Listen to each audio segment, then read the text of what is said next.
On sait que le cosinus d'un angle x n'est autre que l'abscisse du point correspondant à cet angle x sur le cercle trigonométrique. Et de même, le sinus d'un angle x n'est autre que l'ordonnée de ce point. On voit dans cette animation que lorsque x est un angle appartenant au premier quadrant 0 pi demi, cosinus x et sinus x sont positifs. Alors que lorsque x appartient au deuxième quadrant, c'est-à-dire pi demi pi, cosinus x sera négatif et sinus x sera positif. Et lorsque x appartient au troisième quadrant, pi 3 pi demi, cosinus x et sinus x sont tous les deux négatifs. Alors que lorsque x appartient au quatrième quadrant, 3 pi demi pi, cosinus x est positif, tandis que sinus x est négatif. Pour définir ce qu'on appelle la tangente d'un angle x, dessinons la tangente au cercle C au point A. On appelle cette droite alors l'axe des tangentes. On prend tout simplement le point d'intersection de la droite portant le rayon correspondant à cet angle x avec la droite axe des tangentes. On voit ainsi que lorsque x appartient au premier quadrant, tangente x est positive, alors que lorsque x appartient au deuxième quadrant, tangente x est négatif. Et lorsque x appartient au troisième quadrant, tangente x devient de nouveau positive, alors que lorsque x appartient au quatrième quadrant, tangente x devient de nouveau négative. Dans ce paragraphe, nous allons parler d'une notion très importante, c'est la notion des angles associés à un angle donné x. Ayant un angle x, l'un des angles associés à x, c'est l'angle pi moins x. Le point image de cet angle n'est autre que le symétrique du point image de x par rapport à l'axe des y. C'est pourquoi alors on voit que ces deux angles x et pi moins x ont le même sinus alors que les cosinus sont opposés. Donc, sinus de pi moins x égale sinus x et cosinus de pi moins x égale moins cosinus x. Voici deux formules. Un deuxième angle associé à x, c'est l'angle moins x, qui s'obtient à partir de x en symétrisant par rapport à l'axe des cosinus. On voit ici que les deux angles x et moins x ont le même cosinus, alors que les sinus sont opposés.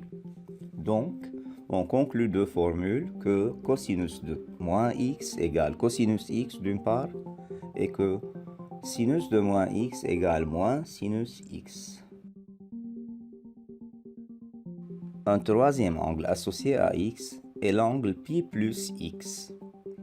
En réalité, sa position sur le cercle s'obtient en symétrisant le point image de x par rapport au centre O.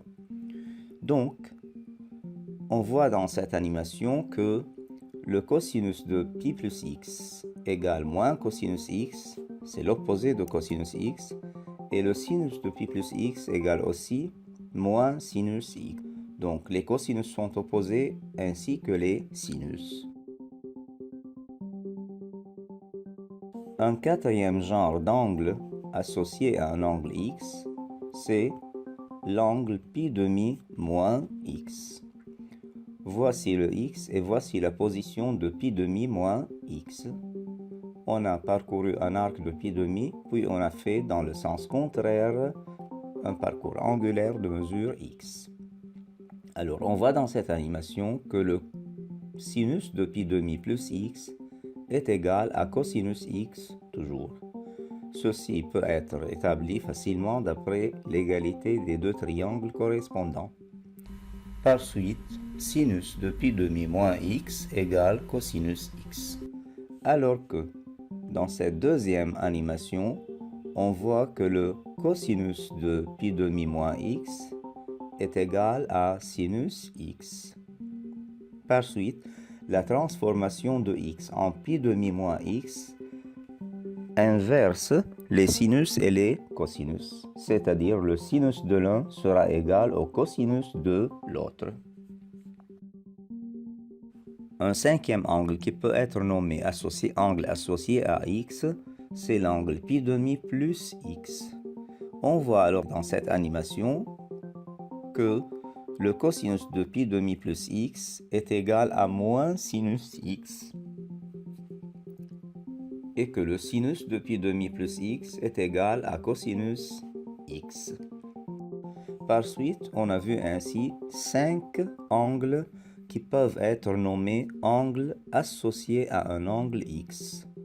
Ce sont les angles suivants: moins x, pi, moins x, pi plus x, pi demi moins x et pi demi plus x.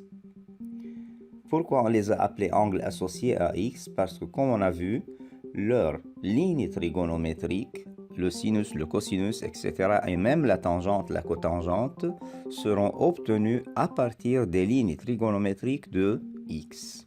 Et voici maintenant la table donnant les formules des lignes trigonométriques des angles associés. Notons que la formule de tangente peut s'obtenir en divisant le sinus par le cosinus, c'est-à-dire par exemple, la tangente de pi moins x n'est autre que sinus pi moins x sur cosinus pi moins x. Ça fait alors sinus x sur moins cosinus x, c'est donc moins tangente x, et de même pour les autres. Alors, voici un tableau récapitulatif donnant finalement toutes les formules concernant les lignes trigonométriques des angles associés à un angle x. Une remarque importante à noter, c'est que tangente k pi plus x égale tangente x, quel que soit le nombre k, pair ou bien impair, parce qu'on voit ici que tangente de pi plus x en haut égale tangente x. Prenons maintenant l'exemple suivant sur l'utilisation des angles associés. On peut, au lieu de mémoriser les formules, les découvrir d'après le cercle trigonométrique, soit à simplifier l'expression A. Or, le premier terme, c'est sinus pi moins x. Le sinus de pi moins x, on voit sur le cercle trigonométrique que c'est égal à sinus x. Pour cosinus de pi demi plus x, on voit aussi sur le cercle trigonométrique que c'est égal à moins sinus x. Pour le sinus de pi demi moins x, on voit aussi sur le cercle trigonométrique que c'est égal à cosinus x. Alors que pour cosinus de 31 pi moins x, on doit d'abord simplifier ce grand angle de 31 pi. Donc on le décompose en 30 pi plus pi. Mais 30 pi, c'est un nombre pair de pi, c'est donc un 2k pi. Donc on se contente d'étudier l'angle pi moins x et on sait que cosinus pi moins x, toujours d'après le cercle trigonométrique, est égal à moins cosinus x. Remplaçons maintenant, on obtient finalement moins 2 sinus x sur moins 3 cosinus x qui n'est autre que 2 tiers tangente x. Un deuxième exemple, soit à simplifier le b. Or, il y a 4 termes dans b, simplifions chacun d'eux à part tout d'abord. Pour cosinus de 13 pi moins x, encore, on va simplifier ce grand angle de 13 pi. On peut l'écrire sous la forme 12 pi plus pi, parce que 12 pi est un nombre pair de pi, c'est donc un 2k pi, alors on se contente d'étudier l'angle pi moins x, et on sait que cosinus pi moins x égale moins cosinus x. Ce sont toujours des angles associés. Le pi moins x est un angle associé. On peut alors découvrir ces lignes trigonométriques sur le cercle trigonométrique ou bien d'après les formules mémorisées. Le sinus de 11 pi demi moins x, encore simplifions d'abord l'angle 11 pi demi en l'écrivant sous la forme 12 pi demi moins pi demi. 12 pi demi, ça fait 6 pi, c'est donc un 2k pi, donc on peut se contenter de l'angle moins pi demi moins x. Mais le moins pi demi moins x sur le cercle trigonométrique se situe ici. Alors son sinus tout d'abord est négatif et ça va s'écrire en fonction de cosinus x à cause de l'existence de pi demi dans cette transformation. Donc ça fait moins cosinus x. Pour le 19 pi demi moins x, écrivons-le sous la forme 20 pi demi moins x. Et ceci car 20 pi demi nous donne 10 pi, c'est donc un 2 cap pi, donc on se contente du reste, moins pi demi moins x. Mais encore, l'angle moins pi demi moins x est placé sur le cercle trigonométrique et son cosinus paraît négatif d'une part. D'autre part, à cause de l'existence de pi demi dans l'expression de cet angle, alors son cosinus va s'écrire en fonction de sinus x. Donc on aura ainsi moins sinus de x. Et par suite, on aura finalement moins 2 sinus x. On peut remplacer alors d'emblée chaque terme par sa valeur ci obtenue et on simplifiera la réponse comme ci-haut. Dans ce paragraphe maintenant, on va voir les angles remarquables. Il y a en réalité 5 angles remarquables: l'angle 0, l'angle pi sixième, l'angle pi quart, l'angle pi tiers et l'angle pi demi. Sur cette figure, on voit un résumé donnant le cosinus et le sinus de chacun d'eux. On voit particulièrement que cosinus de 0 c'est l'abscisse de ce point, alors c'est 1. Tandis que sinus 0 est l'ordonnée de ce point, c'est donc 0. De même, cosinus pi demi est l'abscisse de ce point. Sinus pi demi est l'ordonnée de ce point, c'est donc 1. Et toujours la tangente s'obtient en divisant le sinus par le cosinus quand ça existe.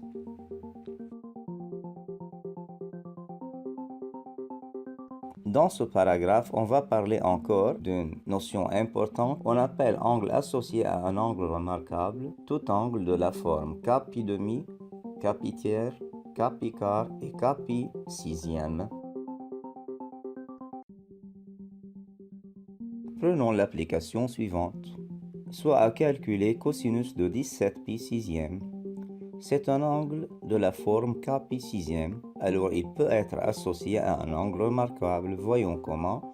Le 17 pi sixième, on l'a écrit sous la forme 18 pi sixième moins pi sixième pour faire apparaître l'angle remarquable pi sixième. Ça, c'est notre but maintenant. Donc, on a eu ainsi cosinus de 3 pi moins pi sixième. Mais le 3pi peut s'écrire sous la forme 2pi plus pi. 2pi représente un tour, donc on peut se contenter du reste. On aura ainsi cosinus de pi moins x. Et voici la forme d'un angle associé. C'est cosinus de pi moins pi sixième, c'est un pi moins x. Et on sait que cosinus de pi moins x égale moins cosinus x. Donc c'est moins cosinus de pi sixième, alors c'est moins radical de 3 sur 2. Soit à calculer encore la tangente de moins 27 pi quart. Ça fait tangente de moins 28 pi quart plus pi quart. Encore, on a décomposé cet angle de cette façon-ci pour faire apparaître l'angle remarquable pi quart. Ça, c'était notre but. Alors, on a eu ainsi tangente de moins 7 pi plus pi quart. Mais pour k pi, on vient de voir que la tangente de k pi plus x égale à tangente x. C'est donc tangente de pi quart. Alors ça fait 1. Troisième exemple. Soit à simplifier sinus de 34 pi tiers. Or, c'est un angle de la forme k pi tiers. Alors il peut être associé à l'angle remarquable pi tiers. Dans ce but, écrivons-le sous la forme 33 pi tiers plus pi tiers. On a ainsi fait apparaître l'angle pi tiers qui représente notre but intermédiaire. Par suite, on obtient sinus de 11 pi plus pi tiers. Mais 11 pi n'est autre que 10 pi plus pi. Et 10 pi, c'est un 2 k pi, alors on peut se contenter du reste. On aura ainsi sinus de pi plus pi tiers. C'est de nouveau un angle associé de la forme pi plus x. Le sinus de pi plus x égale moins sinus x. C'est donc moins sinus pi tiers, alors c'est moins radical de 3 demi.